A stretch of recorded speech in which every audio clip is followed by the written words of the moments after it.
to order. Would our clerk, Ms. Minor, call the roll? Allen, Fraz, Here. Hanson, Here. O'Shea, Here. Iqbal, All here. Kenyon, Here. Leonard, Here. Lewis, Martin, Present. thank you, Sanchez, Here. Shefflo, Shefflo here. Surges, Thomas, Here. Weber, Here. Ornicki, Present. thank you. Okay, we have a quorum.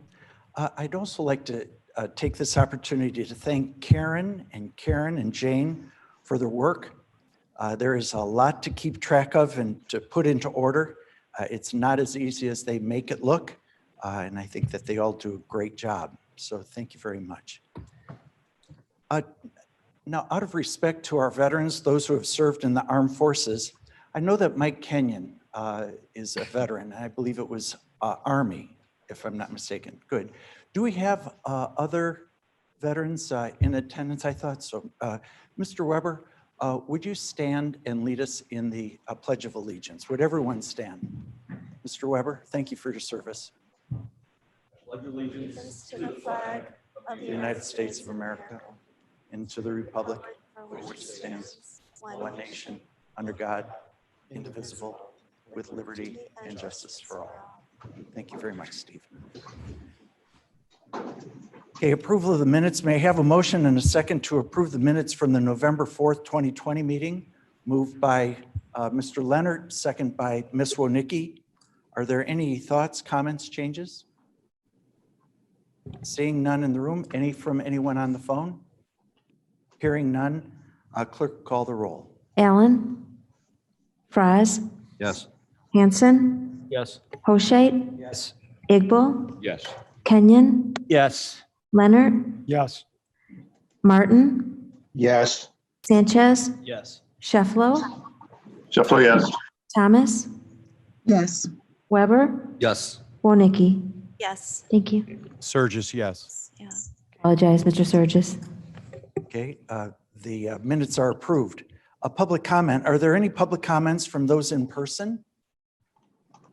Seeing none. Anyone from on the phone? Hearing none. We'll go to the monthly financial report from Mr. Onsick.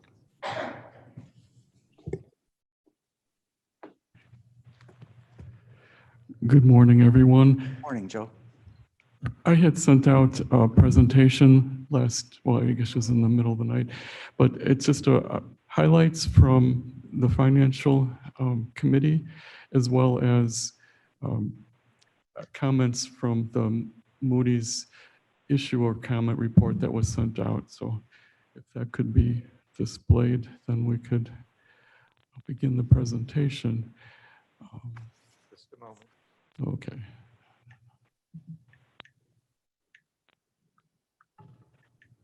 Very good. Okay. Thank you.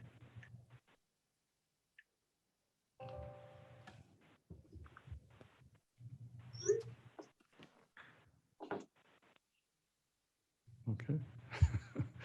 Is it not working? A little bit delay or something here, I guess. Is someone else able to control it? Okay, very good. What I wanted to start with is just a quick review of where we were at year to date with the general fund revenue. And what I did was it's the same information that was presented at finance, except I ordered it in descending order. So, or I guess you could say ascending order. The circuit clerk had the most reduction in revenue as compared to last year, and this is year to date through October. And this, of course, has to do with the courts having been closed for a period of time and the impact of COVID-19. Sales tax would be second largest reduction. Revenue brought in by the sheriff's area was the next. Investment income, 400,000 was next, and development. This has to do with permits and that type of revenue coming in from there. Personal property replacement tax would be next, in the county clerk revenue. Then we have smaller reductions. in other areas. And then try to advance this. County board, small amount, building management, small amount. And some of these small amounts are also to do with timing differences as compared from one year to another.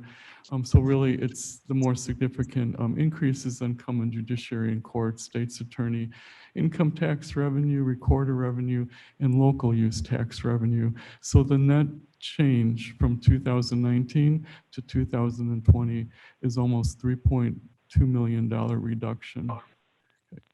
Advance.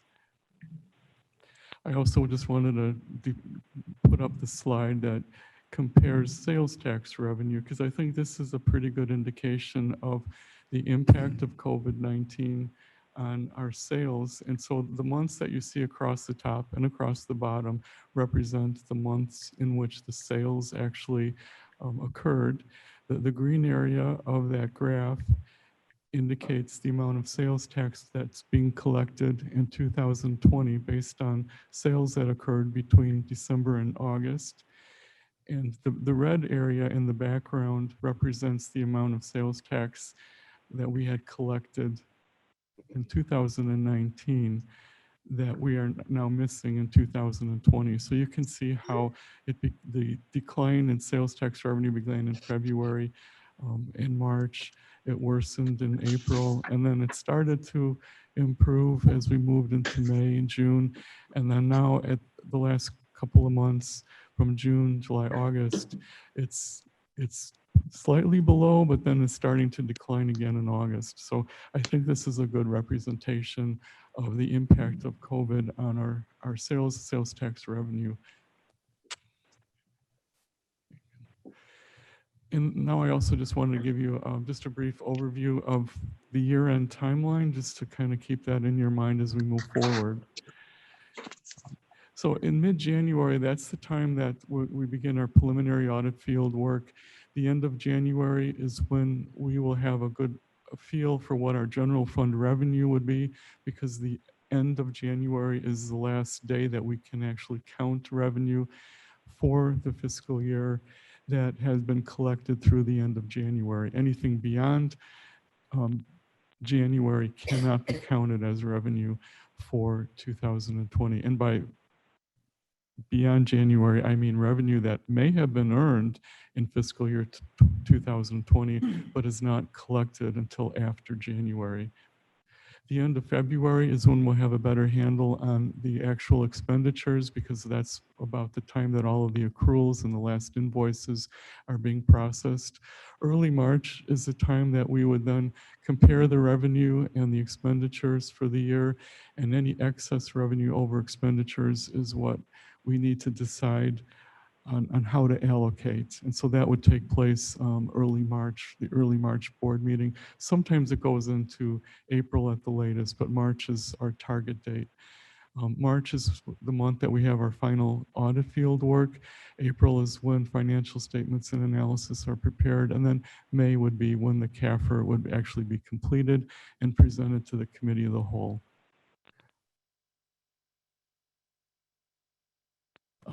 Then these are just a few comments I wanted to share with you regarding Moody's annual issuer comment report that they sent to the county. The chairman had already sent this out to you, the report itself, along with my email, but I thought it was important enough to share again at this meeting. The key comments, there's two slides that I'll just quickly review for you, is that we have a very good credit position. We have an AA1 rating that which slightly exceeds the median rating of A2 for U.S. counties in general. We have a robust financial position. We have an extensive tax base. We have strong wealth and income profile. We have a negligible debt burden. And the financial position of the county is very healthy. And the fund balance as a percent of operating revenues is 102.4%, which is far superior to the U.S. median. Next slide. The cash balance as a percent of operating revenue is 104.4%, which is far above the U.S. median as well. The county has a very strong economy and tax base overall. The total full taxable property value is significantly above the US median, and there was an impressive increase between 2015 and 2019. The median family income is healthy and is 122.4% of the US level.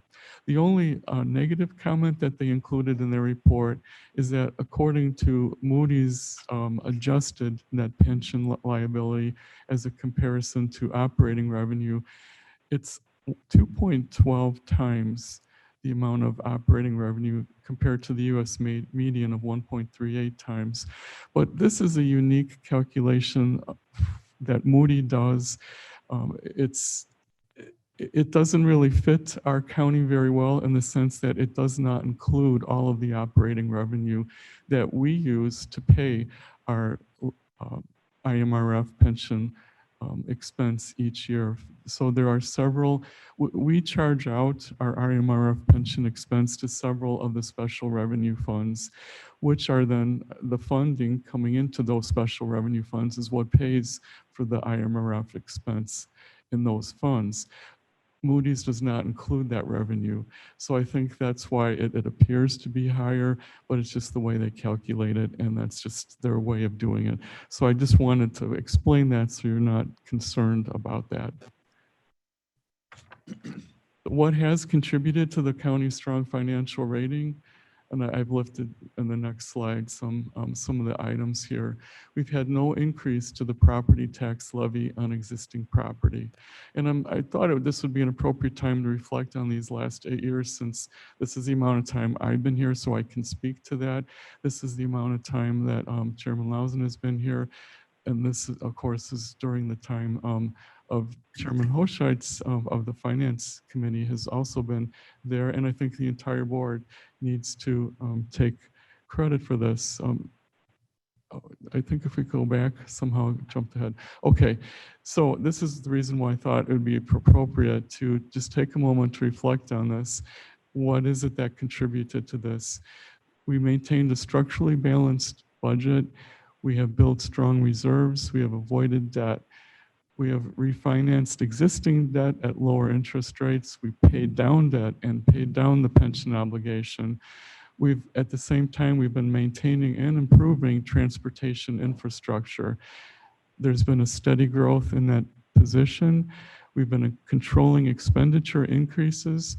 There's been strong financial internal controls and full transparency all along the way. And we have a healthy local economy. The next slide, please. And the results of those efforts become the legacy for the future. And I just want to just put up a few slides that I think you're familiar with. As a result of those efforts, we have excellent bond ratings with Standard & Poor's and Moody's. And this has enabled us to obtain financing at the lowest possible rates. And for example, the bond issue that we just went through for the multi-use facility construction project, our rate was only 1.5%. Next slide. This is a slide that is included in the CAFR, and this shows the steady net growth in net position that we've achieved over these past years. It's an average net growth or increase in net growth of 2.3%. And this growth in that position really highlights the growth in investment in infrastructure as compared to debt, and as well as our other building of reserves. So it just represents a very healthy financial picture for the county. And then the last slide, I believe, this is then the slide that I think you've been familiar with. You've seen a lot of it. This is courtesy of Mark Armstrong and also Terry Hunt, who designed the slide. What this shows is how the property tax levy has been increasing. And then beginning in 2011-2012 timeframe, the property tax levy had been frozen on existing property. And that green area that you see at the top of those bars is the difference between what the property tax levy actually was and what it could have been. So that represents the property tax relief that's been achieved, and I think has contributed to the healthy local economy. One good thing to keep in mind is that even if the county board decides to increase property tax in the future, they would be limited by the CPA. So, I'm sorry, the CPI.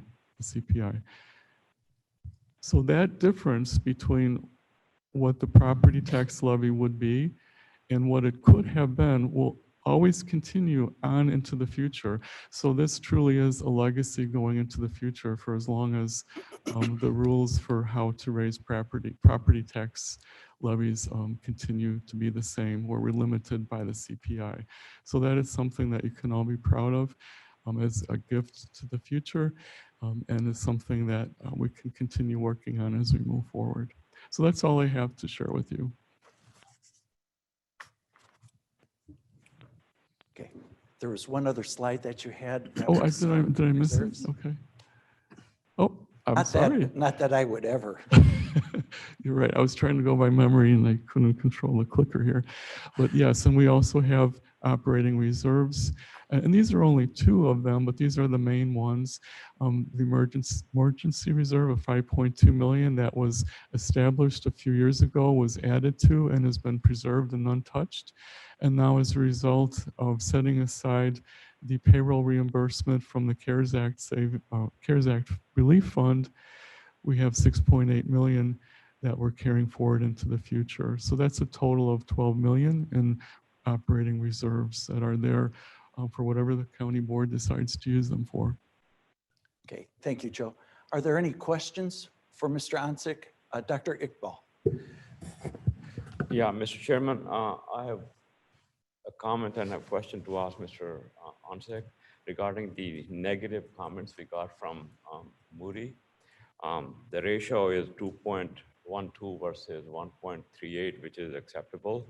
What should we do to conform to, say, Moody's criteria? Is there something that we need to do to conform to it?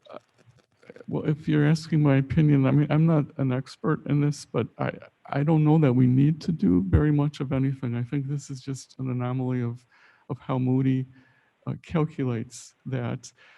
I think just knowing of the high percentage that we are funded is exceptional in itself. I think one of the things is also, I mean, I don't know because I haven't looked into it in detail, but this is a comparison of the national average. And so I think one of the things as a result of being in the county in the state of Illinois is IMRF is a very generous pension plan. And so our tax liability, our pension liability probably is higher than other areas because of that reason also. So there's more to it than what appears at the surface. And certainly if there is an opportunity to continue paying down our pension obligation, we should certainly take advantage of that. But the way, in the near future, it doesn't seem that that would be feasible, but it's something that should always be on the list of things to do whenever we have an opportunity to do that. Okay, Thank you. and Doctor? Okay, and if you wouldn't mind my making a comment also, the really important statistic is the one that the actuaries from IMRF issue each year. As we all know, and I appreciate the support that the board gave a year or so ago to the opposition to lowering the expectations from the money managers for IMRF. It was unnecessary. They said that they just couldn't make 7.5% anymore. And that year they made what, maybe 18 to 21%. So, and then the date to watch this year is going to be December 31st. Louis Casiba, who's the executive director of IMRF for, gosh, maybe 25, 28 years, used to really emphasize on December 31st, whatever the performance is in the markets, that's what we go by. And right now, a couple of the indexes are showing between 6 and 12%. And so we'll see how it ends up at the end of this month. But what the actuaries, the people who are closest to this and do the calculation, what they say is that we're fully funded at 90 to 95%. One of the things that helped IMRF in Illinois and all the people who are under, operate under IMRF is that about 9-10 years ago, and it was one of the last things that I did when I left the Illinois Senate, was I helped sponsor the reduction of the promises made under IMRF. And it established a tier 2. I thought at that time that was maybe 18 to 20% reduction in the promises so that you lower the hurdle enough so that you can go over it without hitting your forehead. What we did actually was reduce it by about 42%. So the tier 2 folks who are operating over the last 8 years, they have much more strict rules. It makes it easier to get to full funding. And so what we need to do going forward, the essence of your question, is we need to keep paying our obligation, which we have no choice. We have to by state statute. And we have to keep an eye on the IMRF board. We have to have people who walk in our shoes rather than the investment managers. It's like, who do you really serve in all these positions? And the answer is the constituents of Illinois. So thank you. Any other questions or comments? Mr. Surgis. Just a comment. Joe, thank you for the email last night on the IPBC. Okay, take it home. Spoke about this so many times and Joe said, check came in yesterday, so, or transfer, however that works, but that was very kind of you to send out. Oh, you're welcome. And what Mr. Surgis is referring to is the almost $1.4 million refund from IPBC that they had informed us we'd be receiving by December 1st, and it came on December 1st. So $1,400,000. So thank you, Cliff. Thank you, Bill. Thank you to everybody who's worked on all of that on the board. And thanks to Mike Baker at Group Alternatives. All good team. Any other comments or questions? Okay, seeing none. Any from anybody on the phone? Okay, hearing none. We'll go to construct the agenda, the consent agenda for the board meeting next Tuesday. Okay, first of all, we'll go to our chairman of county development, Mr. Martin. I believe that you have one item that you'd like to move. So Mr. Martin. That's correct. Thank you, Mr. Chairman. That one item being an ordinance which establishes the Big Timber Oaks Special Service Area for purposes of maintaining the public and other improvements. And I would move that and ask for a second. Okay, so moved by Mr. Martin, second by Mr. Leonard. Any thoughts, questions, comments? Seeing none, hearing none, that will be put onto the consent agenda on Tuesday morning. Under executive for this meeting, may I have a motion and a second to authorize certain actions relative to the tax agent? The routine, Ms. Allen moves, Mr. Leonard seconds. Any thoughts or comments, discussion? Seeing none, hearing none. Let's see. You missed. No, I need to take a vote over on the, very sorry. Let's back up to the county development area. Karen, I'm going to ask you to participate. And so would you call the, Thank you. call the roll on that one? Allen, Allen, aye. Yes. Hanson, Hanson, yes. Hoshait, Yes. Iqbal. Yes. Kenyon, Yes. Leonard, Yes. Martin, Martin, yes. Sanchez, Yes. Shefflo, Shefflo, yes. Surges, Yes. Thomas, Yes. Weber, Yes. Monicky. Yes. Thank you. Okay, now it will be moved on to the consent agenda. We have a motion from Allen, second by Leonard, on the authorizing certain actions relative to tax agent. Any discussion on that one? Okay, seeing none, hearing none, clerk call the roll. Allen, Allen, I. Fraz, Fraz, yes. Hanson, Hanson, yes. Hoshait, Yes. Iqbal, Yes. Kenyon, Yes. Leonard, Yes. Martin, Martin, yes. Sanchez, Yes. Shefflo, Sheffield, yes. Surges, Yes. Thomas, Yes. Weber, Yes. Wonecki. Yes. Thank you. Okay, that'll be on the consent agenda. It passes. May I have a motion and a second authorizing an amendment to the intergovernmental agreement between County of Kane, Kane County Sheriff's Office, the Board of Education of Kaneland Community Unit School District 302, allowing the school resources officers to be equipped with body-worn camera. So moved by Mr. Leonard, second by Mr. Sanchez. Discussion. Seeing none. Any from anybody on the phone? Hearing none, clerk call the roll. Allen, Allen, I. Fraz, Yes. Hanson, Hanson, yes. Hoshait, Yes. Iqbal, Paul, yes. Kenyon, Yes. Leonard, Yes. Martin, Martin, yes. Sanchez, Yes. Shefflo, Sheffield, yes. Surges, Burgess, yes. Thomas, Yes. Weber, Yes. Wonecki. Yes. Thank you. Motion passes. That'll go to the consent agenda.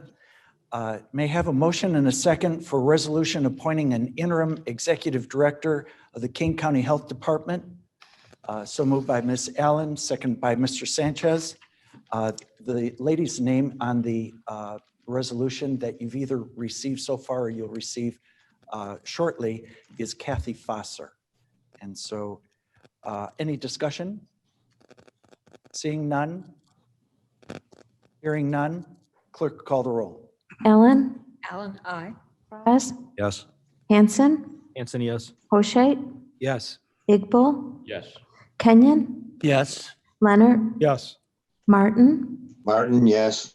Sanchez, Yes. Shefflo, Sheffield, yes. Surges, Burgess, yes. Thomas, Yes. Weber, Yes. Wonecki. Yes. Thank you. Okay, motion passes. It'll go to the consent agenda. I'd like to ask our chairman of finance budget, John Hoshait, who, if I'm not mistaken, this is your final meeting, Mr. Hoshait. Final executive committee, yes. So there's 26 items, I believe, that you'd like to present and move, but there are two of those that number 23 was not necessary. So if that one can be taken off, and then a slight amendment to number 22, make it a little bit more specific. Would it be all right with you if you presented the first 24 and then we go to that one separately? Sure, I'll move items 1 through 22 to start with. Through 21, perhaps? I'm sorry, 1 through 21, correct. Sorry. Okay, so moved by Mr. Hoshait, second by Mr. Leonard. Mr. Hoshait. Okay. These are a number of resolutions that come up this time of year. One is a budget adjustment related to the allocation that we previously approved on September 14th. Number 2 is allocation of CARES Act savings to do a budget adjustment for emergency purchase for the health department generator. 3 is a similar adjustment for emergency purchase of air purification equipment. Number 4 authorizes a budget adjustment for sheriff's purchase of a vehicle for the drug task force. 5 is adjustment, an addendum to the license agreement for our voting system. Number 6 approves our annual insurance renewal. 7 approves a budget adjustment for the multi-use facility that's being constructed. 8 authorizes a reduction in liquor licenses for next year. Number 9 authorizes a contract for flexible benefit services. 10 approves the retiree monthly health and dental contributions. 11 authorizes DevNet tax portal for property information system. 12 authorizes purchase of naloxone with funding from the Department of Human Services. 13 authorizes an intergovernmental agreement with Village of West Dundee for recycling of electronics. 14 adopts the Solid Waste Management and Resource Recovery Plan update. 15 renews our City View license and maintenance agreement. 16 is a contract extension for electrical aggregation. 17 amends a prior resolution to include expenditures for food distribution expenses. 18, 19, and 20 abate taxes that were previously levied as alternative revenue sources. And 21 authorizes participation in the state's attorney appellate prosecutor program. Okay, that's been moved and seconded. Are there any questions or comments? Seeing none, hearing none, clerk call the roll. Allen, Allen, aye. Yes. Hanson, Hanson, yes. Hoshea, Yes. Iqbal, Yes. Kenyon, Yes. Leonard, Martin, Martin, yes. Sanchez, Yes. Shefflo, Shuffle, yes. Sturgis, Yes. Thomas, Yes. Weber, Yes. Bonnicki. Yes. Thank you. Mr. Chairman, I'll move item 22 as amended. Okay. The amendment on number 22 in the therefore be it resolved by the King County Board that the treasurer is requested to provide view-only access to the required bank transaction data and bank analysis statements under the contract for 3+1, where it has as soon as possible. I suggest, and I'd like to ask for an amendment by December 18th of 2020. As soon as possible doesn't mean anything. And so to make it specific to 10 days, all it is giving approval. We have received the information, but it's not in electronic format. It's individual hundreds and hundreds of pages. And so the request is within 10 days of the potential passage of this next Tuesday. So I move that as amended. okay, so as amended, so moved by Mr. Hoshait, second by Mr. Leonard. Any discussion? Mr. Sanchez? Thank you, Chairman Lauzon. My understanding is that Treasurer Rickert still had some, he still wished to see this held off for a brief pause. Is he on the line? Is he here to answer to that at all? Mr. Rickert? Hearing none, I believe no is the answer. However, I think that we can still answer the question as well as we know the answer to that question. Joe, weren't the two questions that Mr. Rickert had, number one, that they keep the information confidential, which, I mean, these are 35-year experienced bankers. Of course, they keep it confidential. And it is confirmed multiple times in the response to RFP and in the contract. And then the second question that Mr.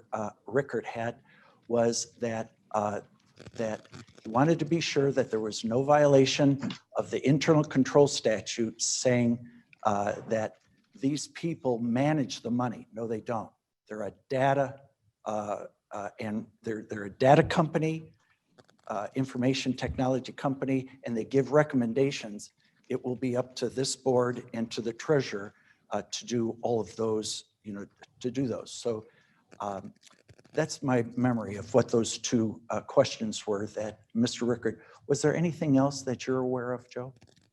Not that I can think of. Those were the concerns that he expressed to me, and the confidentiality portion of it is addressed in the professional services agreement. That it's a standard language the county uses to cover that type of information, so that it's already addressed in the contract. And then, as you've explained, the concern regarding having someone else manage the investments was really it's not a concern because it's not true. That is not the case with this. Okay, all right.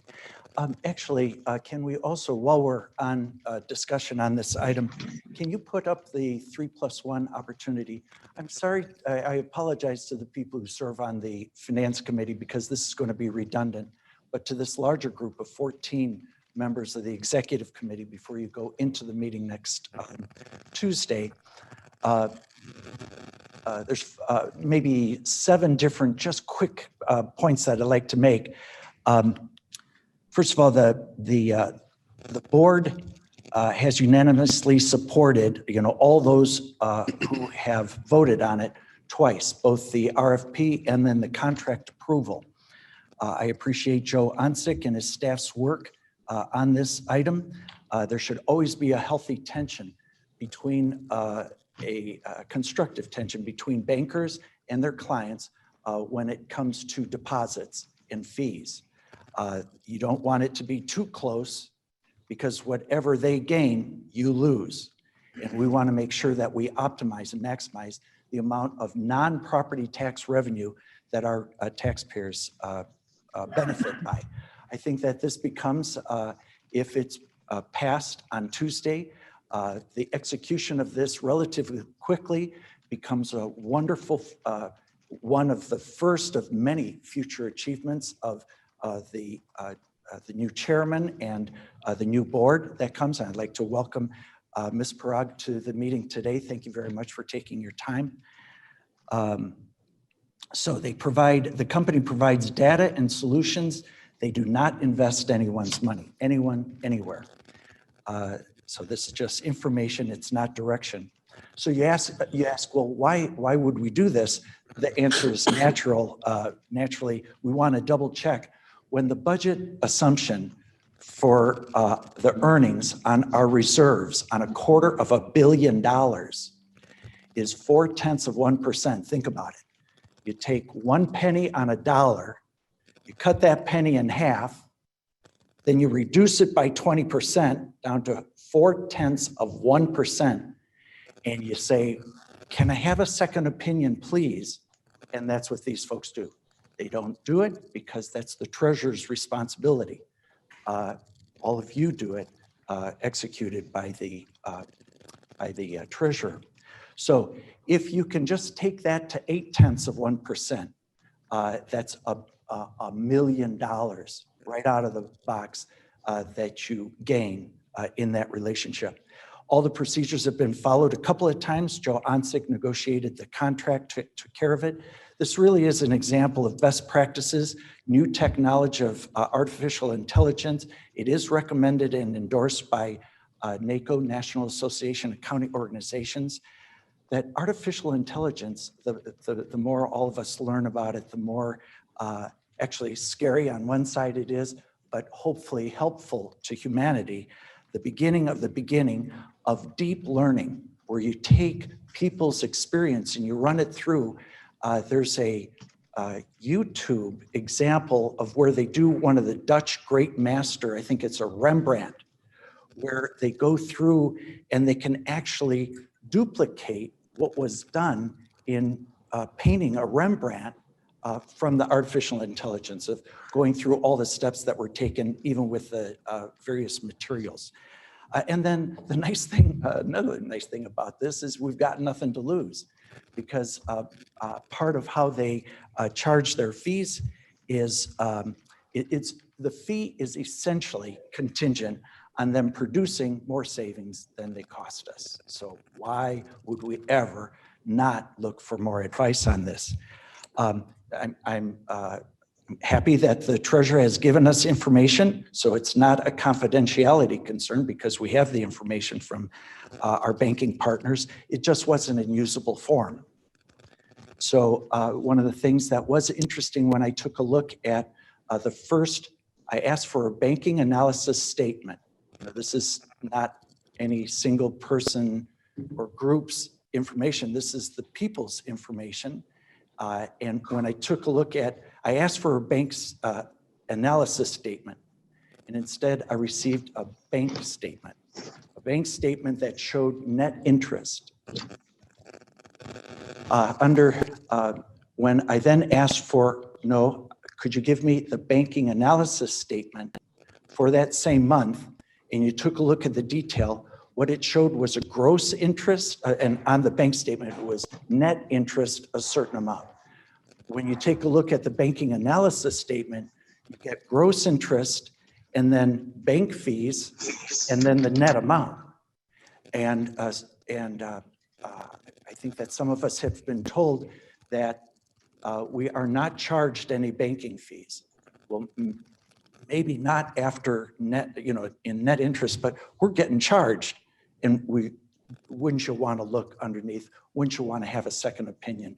Wouldn't you want to improve our position? And the answer to all those just have to be yes. And then the answer is, it's up to the board on Tuesday and future actions to just get it done. Because there's $1 million waiting on that one. And it's very exciting. As I mentioned at the Finance Committee, victory has 1,000 fathers, defeat is an orphan. This is a victory, so I wish everybody all the best. Sorry that took a little bit longer, but it really is important that we don't sidetrack ourselves or delay in saving money. Okay, other discussion, questions? Seeing none, hearing none, clerk call the roll. Oh, excuse me, this is on the this is on the motion as amended. Allen, Allen, aye. Fries, Yes. Hanson, Hanson, yes. O'Shea, Yes. Iqbal, Yes. Kenyon, Yes. Leonard, Yes. Martin, Martin, yes. Sanchez, Yes. Shefflo, Sheffler, yes. Surges, Sturgis, yes. Thomas, Yes. Weber, Yes. Wonicky. Yes. Passes. Okay, motion passes. Mr. Hoshait. Mr. Chairman, I move items 24 through 26. So moved by Mr. Hoshait, second by Dr. Iqbal. 24 is authorizing rehiring of an assistant position at the Office of Animal Control. 25 is keeping in place our hiring moratorium, and 26 is payment of our monthly bills. Okay, it's been moved and seconded. Are there any questions or comments? Seeing none, hearing none, clerk call the roll. Allen, Allen, aye. Fries, Hanson, Hanson, yes. O'Shea, Yes. Iqbal, Yes. Kenyon, Yes. Leonard, Yes. Martin, Martin, yes. Sanchez, Yes. Shefflo, Yes. Surges, Yes. Thomas, Yes. Weber, Yes. Wonicky. Yes. Thank you. Okay, that motion passes. Thank you, Mr. Hoshait. Next, I'd like to ask our Chairman of Transportation, Drew Frost, to present and move, I believe it's 7 items today. Yes, Mr. Chairman, I have 7 items. I'll move all 7. So moved by Mr. Frost, second by Ms. Wonicky.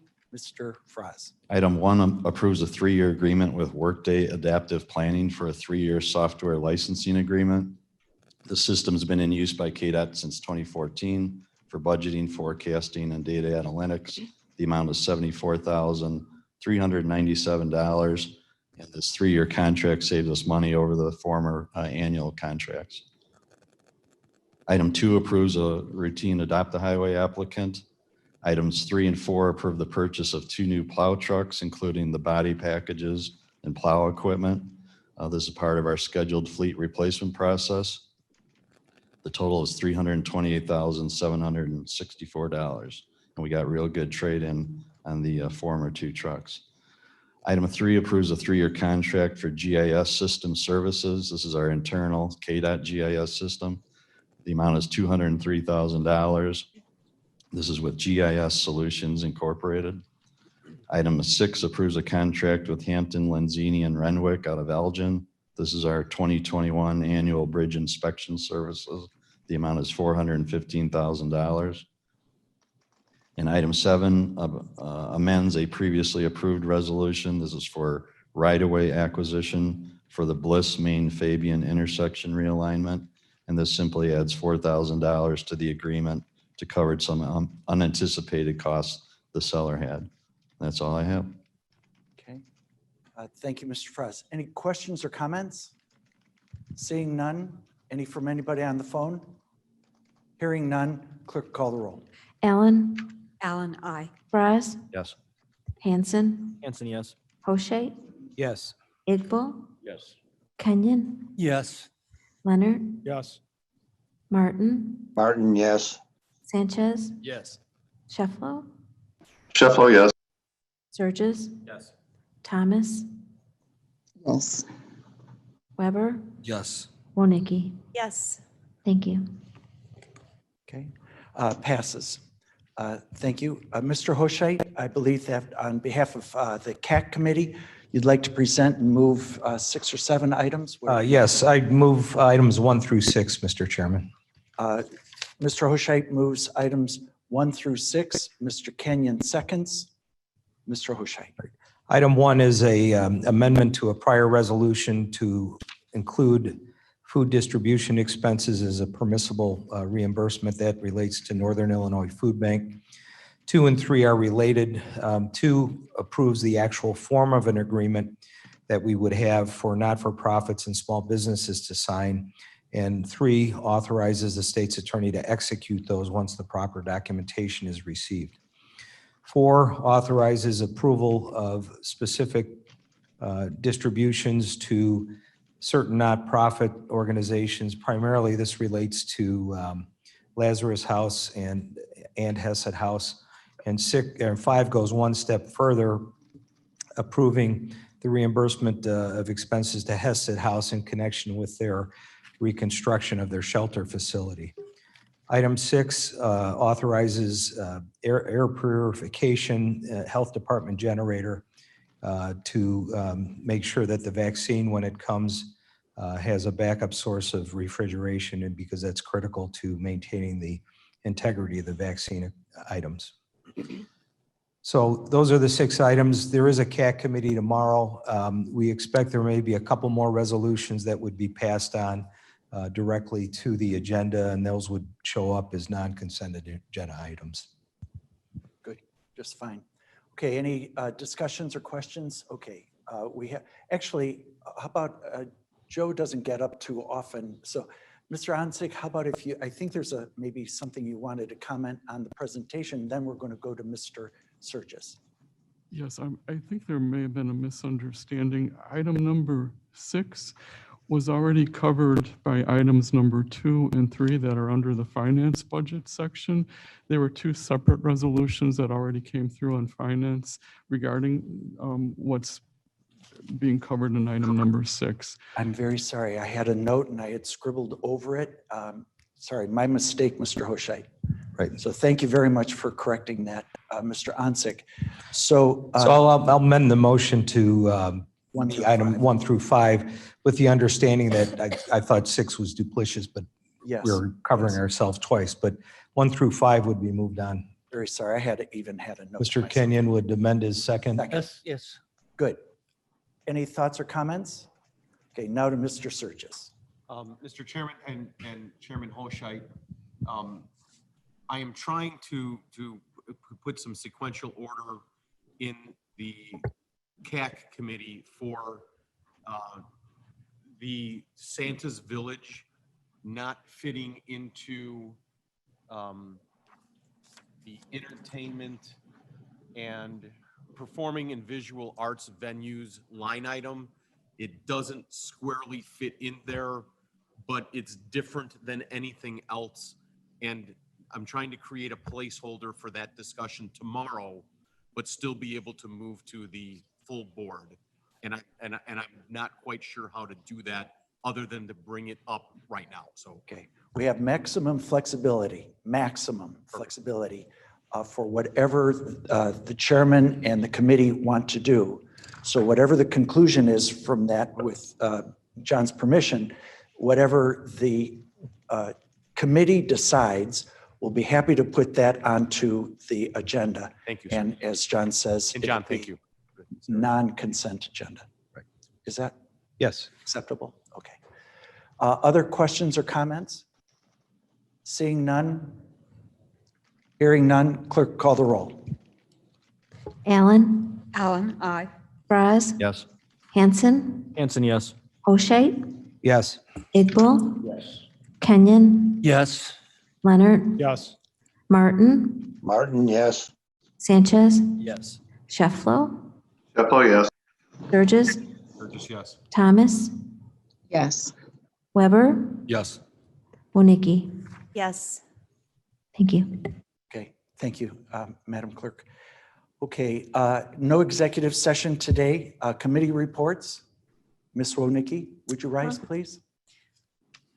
Thank you, Mr. Chairman. I just have a comment, and because we don't know where our committees will be in the future, who will be chairman of our committees in the future, but our energy and environment staff had worked really hard on the green building policy. And in September, the rough drafts were sent out to every single board member to take a look at it. And then it went through E&E committee on October 16th and was approved and moved to the admin committee. And then it was tabled, I think, for, I don't know, 30 days, or I'm not real sure. But the reason I'd like to speak about this is whoever is chairman of admin or E&E in the future, or development, I'd like to see this green building policy pass. A lot of what's mentioned in the green building policy is also in our 2040 comprehensive plan. It talks about sustainability and energy and resource efficiency in the design of new buildings. So please keep that in mind. And that was it. Thank you. Okay, Ms. Allen, would you rise, please? Yes. This is just an update. This is not a turning back on this at all.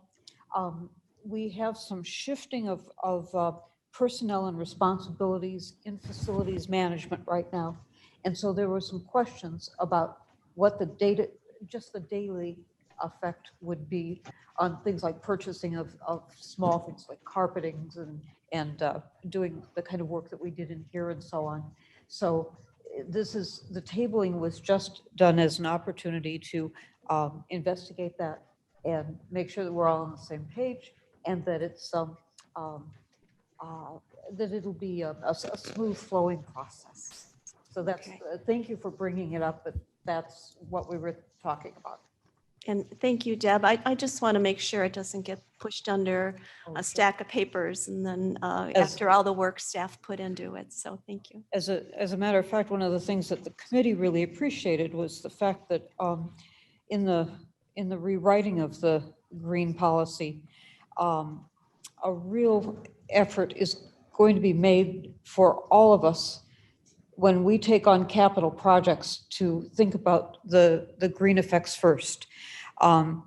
We had the problem with the multi-use building, and I'm sure we'll be talking about this for years to come, that maybe geothermal was an expensive option.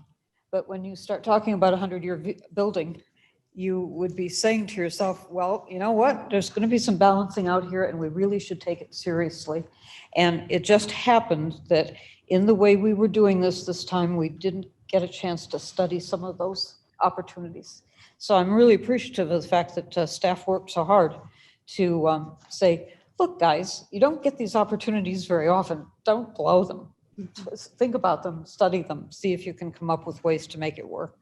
So we're really grateful for that. Thank you. Okay, thank you very much. And both of you will be continuing on in your service, so you'll be able to make sure that it's properly moved forward. So other thoughts and comments? Ms. Allen. It just happens. I don't know, it's the God smiling on admin, I guess. Something that is in the ether that I just wanted to bring up because we will be talking about it as time goes on. Every department and every office has particular interests to the mission of that department or office. And so what happens, I think just naturally, is that people get into silos. Oops, sorry. Here's something that's going to be really good for my department. I want to go forward with this. What we learned, are learning through these processes, is that it works best if when you come up, when a department or an office comes up with a project like that, that they do something similar to what we did with the multi-use facility. You're thinking about, okay, what plans do we have to draw up? What architectural plans do we have to draw up? Who are the stakeholders going to be? Is everybody being brought in to talk about how they're affected? Where's the money going to come from? And then I'm sure there are more, but another one is, what about into the future? How is it going to be supported and maintained? Who's going to pay for it? Who's going to do the work and so on? So it makes sense that you would think about all of those things together anytime that you have a capital project coming up. And because we haven't worked that through, and we don't do that regularly, it came to our attention that you might go and find that you have just added an addition, added a new operation. And the fact is that facilities management is going to have the bottom line responsibility for anything that touches a building. So we want to try and come up with a policy that is workable for offices and departments throughout the county that says part of the thinking about these projects will involve what's going to happen down the line. And building management will certainly be part of that process. Because you just know, our director who just moved on to a different job said, you just know when something goes wrong, a phone call that's going to come in is not going to go anywhere except to me. So that's in the ether. And we don't know how the committees are going to be laid out. I'm going to be watching that one. I'm not the only one. And we'll see if we can come up with a policy. But if you want to think about that and how you can imagine it having ramifications so that we don't miss anything, that would be great. Mr. Chairman, thank you for indulging me. Thank you, Ms. Allen. Other committee reports? Mr. Surges? Just really quickly. In my role professionally, we sometimes look at things and say, hey, on a scale of 1 to 10, how well did we do? Here's your survey, where do we rank?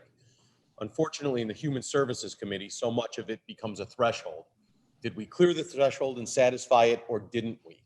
And this year, we've really done a great job. And anybody that's been to our committee meetings, here's my mantra all the time: our committee just isn't sexy. There's compliance just isn't a sexy thing. Well, when we mentioned earlier today that check came in, this is something that we started 18 months ago. And I just wanted to make sure that we acknowledge Sylvia for the hard work. This young lady has had to coddle and be tough all at the same time with our counterparts out there. And for this check to make it in this timing, I just wanted to make sure that we took a minute to say thank you to Sylvia and her team. But truly, Sylvia, you've done a great job at this project, and I just wanted to acknowledge that. So.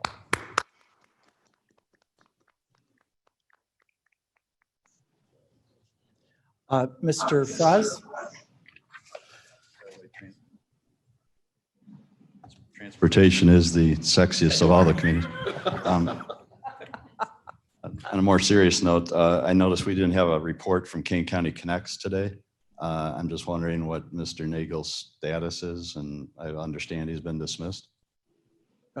That's been part of all the budget conversations, all of the riverboat grant discussions.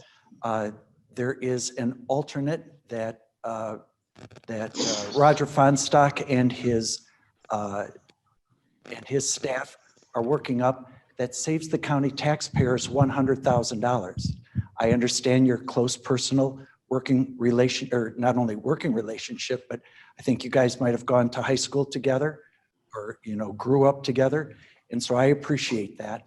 The intention in those budget meetings, multiple budget meetings that many of those you attended, the intention is to save $100,000 in the communication process. So you didn't answer my question. What is his status? It's his last day was yesterday. So he was terminated? Oh, not yesterday, it was November 30th. And he was terminated? The funding on that program ran out. We're going in a different direction. So he was terminated? I don't know if terminated. The assignment came to an end. And whose decision was that? The board's decision as far as funding. Well, and you voted in favor of that budget. Ending a program is one thing, but dismissing somebody is another. I really think that since Mr. Nagel reports to this committee, there should have been some committee discussion along those lines. And I really think that that firing should be suspended until such time the new board can take it up. I really don't want to get into another situation as we have in the past where we have a lawsuit from a person who was dismissed. Are you suggesting that Mr. Nagel has any reason for a lawsuit? I really don't want to go into that on the record, but you said it, not me. Oh, no, I didn't say it. I say that every. I just don't piece think of that this the has been chairman's done position properly. is such that you can just fire somebody at will. That is not an accurate presentation of what has occurred. The funding for that program lapsed. And when funding in any grant program, whether it was the riverboat, lapses, when it's not inserted into a future budget, there's not money to pay for it. And a person who's run a small business understands that. I just think better that than most. with the coming new board, I really think that we need to define who has the say over who was fired and hired in the Kane County Board office. Again, it's not the chairman's office, it's the Kane County Board office. Yes, those budgets, both the allocations of the grant money from the riverboat were, I think, passed unanimously. And the budget that has to do with all of our programs across the entire, that's not my decision. That's everybody's decision here. And it passed overwhelmingly. I just think, Kane County Connects, as I believe, was your idea, and it was, sold to us as a great idea. And I think we all agree that it was a great idea, and it was very successful. We saw it built to over 10,000 users. And because of one minor dispute, disagreement, the thing is canceled and Mr. Nagel is dismissed, a good hardworking employee. So I just want to go on record and say I oppose it. And I think that he should be reinstated for 30 days pending the new board's review of the situation. Your comment is part of the record. And I strongly disagree with the characterization of so much of what was just said, but I defend Mr. Fraz's right to say whatever he'd like. Okay. Other comments or questions? Committee report. Ms. Thomas. Thank you, Mr. Chairman. I'd like to, since my colleague has opened the door, I'd like to first thank Drew for noting or reminding everyone that there was no report from Mr. Nagel today. And I would like to just go on the record and say I concur with everything he just said. But I really would like to just take the opportunity to thank Rick Nagel for the yeoman's job that he did with Kane County Connects. Again, one thing that Drew just said, Mr. Chairman, it was a great idea.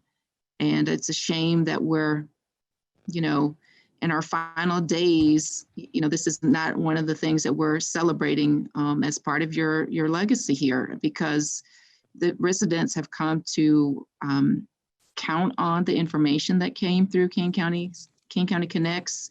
They look for it. And so I think people are going to be very confused and surprised when it's no longer there. I applaud Roger and his team for their willingness to step in and fill the gap, but that is not their role. And as a journalism major and someone who is in communications through every role I've ever had in my professional life, communications is a full-time job. And I know Roger and his team will do a great job in the 30 days or so, or not 30 days, hopefully, but in the time between now and whenever someone is brought back in. I thank them for their willingness to do that.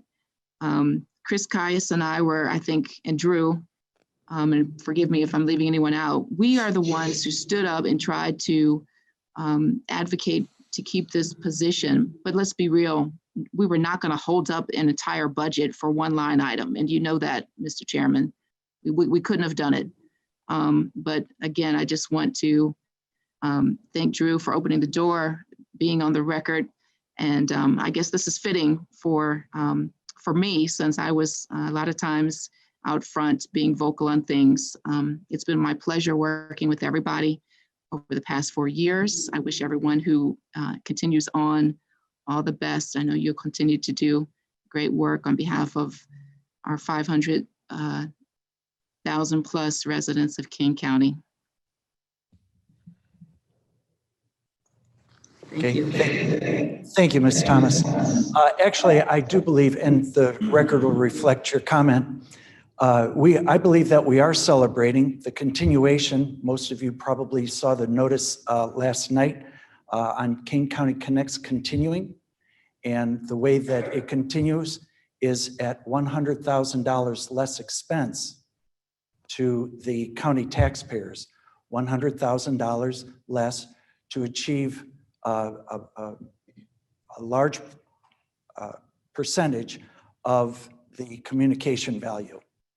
So other comments, observations, committee reports. Dr. Iqbal. Yeah, Mr. Chairman, different subject. We had a committee called Census Committee. We did our work and there's nothing more to do. The numbers have been communicated, are being communicated to the president, and during the spring, we would have a redistricting.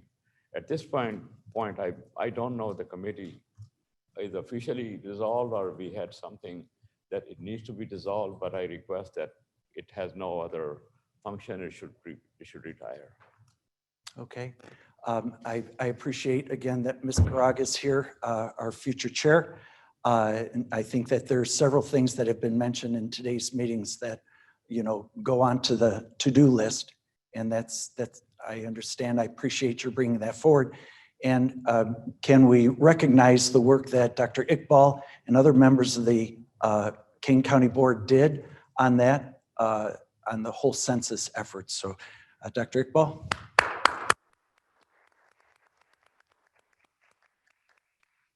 The other committee reports. Okay, several items that I'd like to bring to the executive committee's attention. Our night custodian, a fellow named Jeff, was coming through the other night and he did not look well. And it turns out that his father had died the day before at Hines VA hospital. He had gone in several weeks ago and he did die of COVID. And so I don't know if this, it was later on in the evening, but he's cleaning up. I got a chance to talk with him. Because of some of the restrictions, naturally, he did not get a chance to go in to say goodbye to his father. But if you would keep him and his whole family in your prayers, I'd appreciate it and he'd appreciate it. You've already covered, Mr. Surgis from Human Services, the good news about the 1.4 million. Another thing that I would like to put on the to-do list, onto the record, is the National Association of County Organizations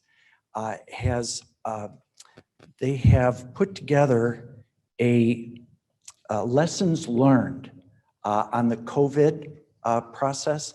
What we can do. I think that there is going to be another round of funding, but it's not just the funding, it's the vaccination, getting those deployed. I got a chance to talk to Kathy Fosser, I guess it was on Monday, and emphasize that on top of all the things that the health department is doing, if you wanted to score big, you'd get as much of vaccine resources as you possibly can, and you get them distributed efficiently. You say, what are the key success factors of running that operation and getting us through this challenge? In the end, it'll be the vaccination, and she noted that. But they've hired the National Academy of Public Administrators. So it's a combination of both, PhDs who study the field, but more importantly, the practitioners like you who actually do it. So the practitioners. So, eligibility of expenses when it comes to how we attack a challenge, flexibility, they're generating case studies. So it's something that you may want to put in the back of your mind as far as following up on that, because there will be some good work that comes out of it.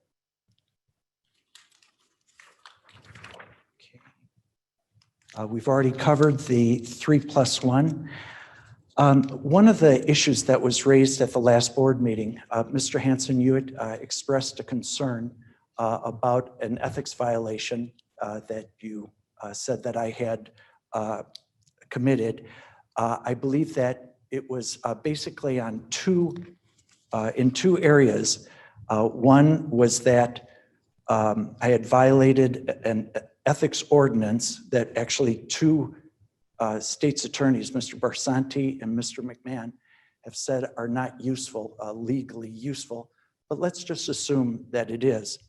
I think that the 2 points that you made, and I'll ask you to correct me if I'm wrong, was that a contribution was made in excess of limits in that ethics ordinance, and that the contribution was not properly disclosed. Do I understand correctly? Yes. All right. Could you, would you put up the first slide? Moment. For many of us, I think probably for all of us, our reputations, it's the first one, the one before that. Okay. For all of us, I would make the assumption, our reputations are important to us. I don't know how to make it any more clear, perhaps even in a humorous way, but some of the people who I went to grade school and then high school with would recognize that I didn't even attend beer parties in high school. Now, what fun would I have been? But because I didn't want to have something happen and to embarrass my family. So part of what I've tried to do, and all of you have tried to do, is do things properly so that, and have your children do things properly so that you're all proud of your record. So in the violation, section 3.3, political contributions, it says no more than $2,000 from any contractor, union, or entity. However, if you go to the next sheet, either Mr. Hansen didn't know, or maybe he knew, but didn't share the rest of it. The first part of that section of the ethics ordinance says that the ordinance is not applicable to any of the following. The third item is any contribution that is lawfully made under the election code or activities associated with fundraising, event, support of political organization or candidate. And certainly all the contributions that have come into my campaigns for 28 years, of course, they all are disclosed and they are all within the state law. Can you put up the next slide? The different file? Yes. The other is naturally, and the concept is accurate as far as disclosure. Disclosure is important. So let's see.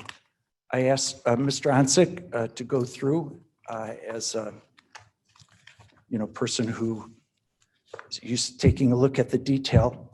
And not only was the contribution disclosed once, but it was disclosed in each of the meetings for administration on October 14th of 20, finance of October 28th, 20, and then executive committee November 4th of 20, and then the county board meeting on November 10th of 20. Actually, if I went through every resolution, I would have known, well, you just need to take a look in the package and you'll find it. So it was 4 times disclosed. Will you please go to the next? Okay, this is actually a copy of the disclosure. It's page 71. Would you go to the next? Let's see. The proper disclosure when that first item was, that first extension application was in, this was properly disclosed of 2,500. Brenda Shorey, who is the reporter for the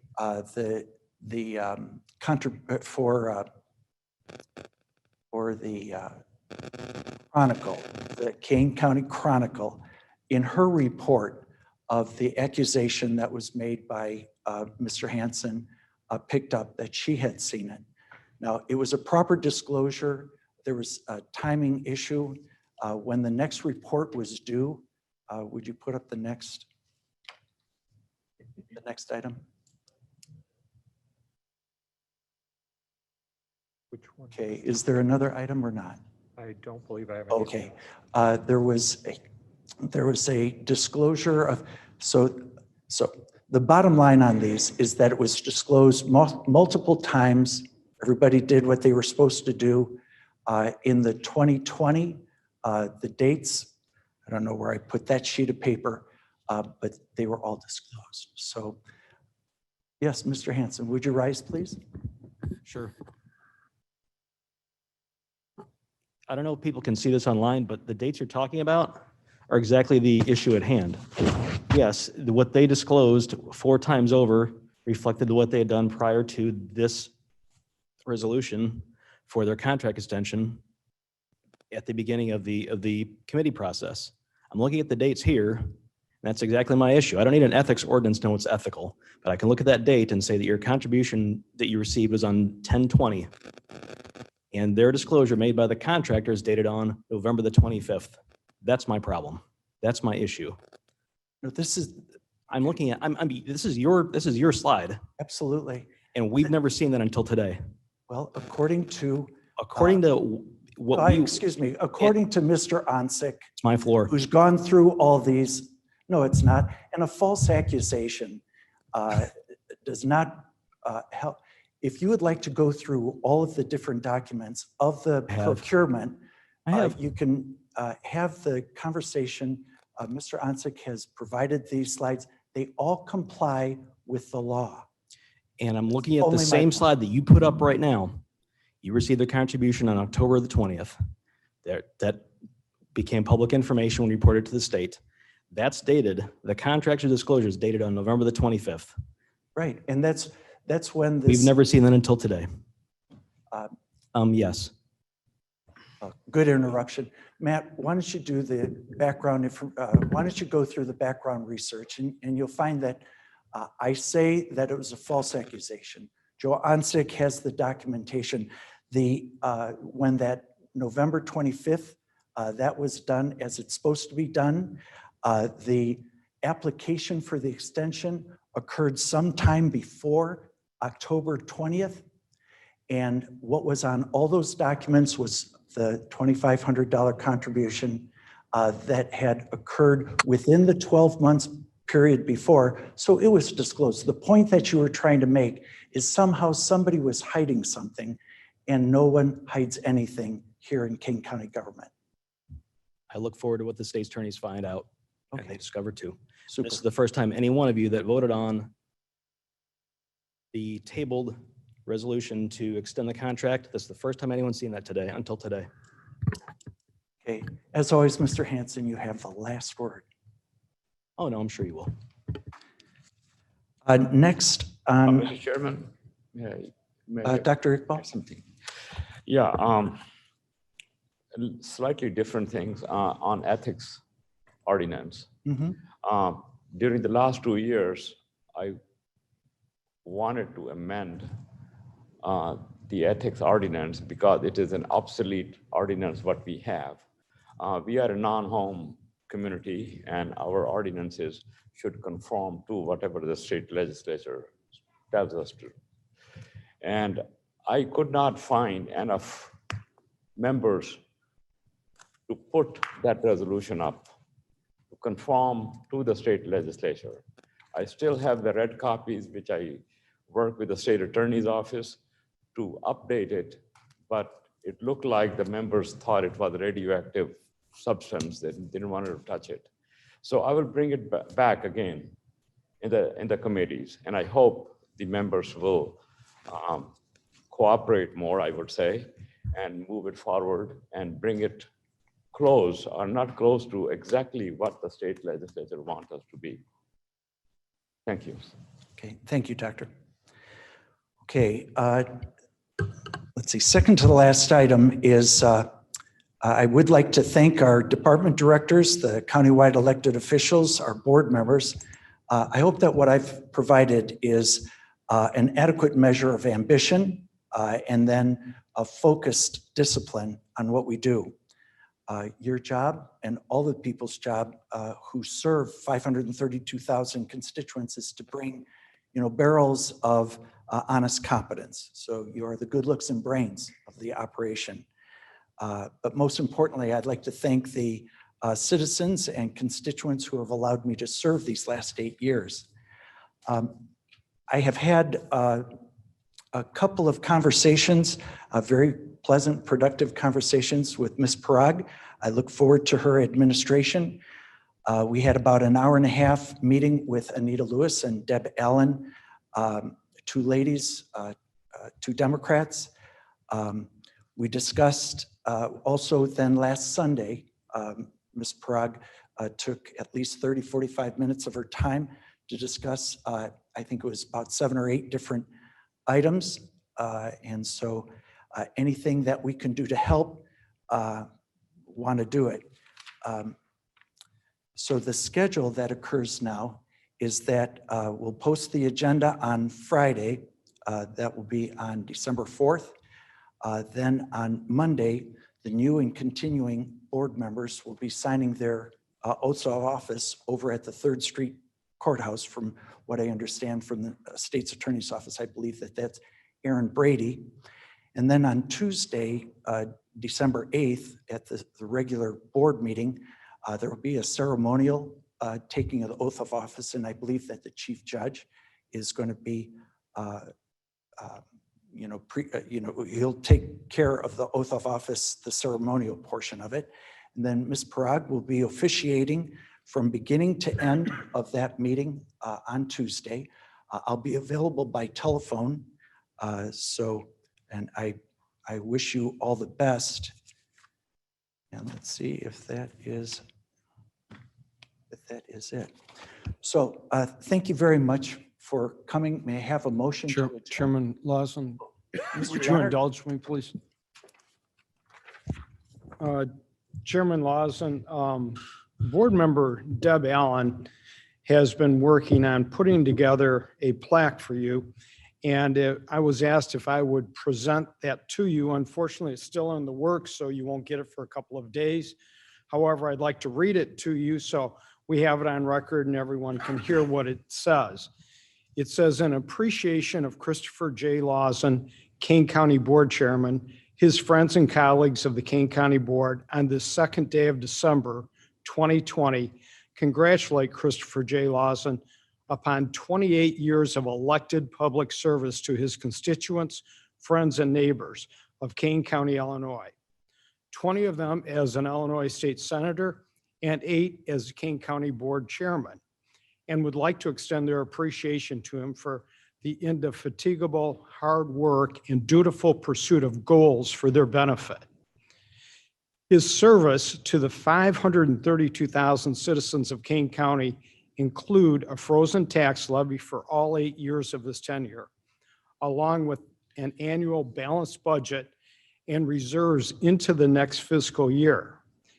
His expertise and working knowledge of county finances include fully funding all retirement accounts at over 90% and reducing the county's bond indebtedness by over $80 million during his 8 years as chairman. His sense of fairness to all Kane County employees includes an annual 2% raise, along with maintaining or improving benefits. His alliance with his executive directors ensure the administrative success of the county's operations. Kane County's financial strength and bond rating improved such that we could build a $14 million multi-use facility at no additional cost to our taxpayers and with transparency so that every resident can see every penny the county spends. Chairman Lawson returns every phone call, monitors financial markets and their collateral effects continuously, reads pertinent books and magazines endlessly, spends evenings and weekends at his county desk or his Aurora library with county business and research, and never ceases to reason through the potential non-taxpayer solutions to fund the needs of county government. We thank him for his diligence, his energy, and his loyalty to his Kane County home and community now and forever. Thank you very much, Mr. Chairman. Thank you very much.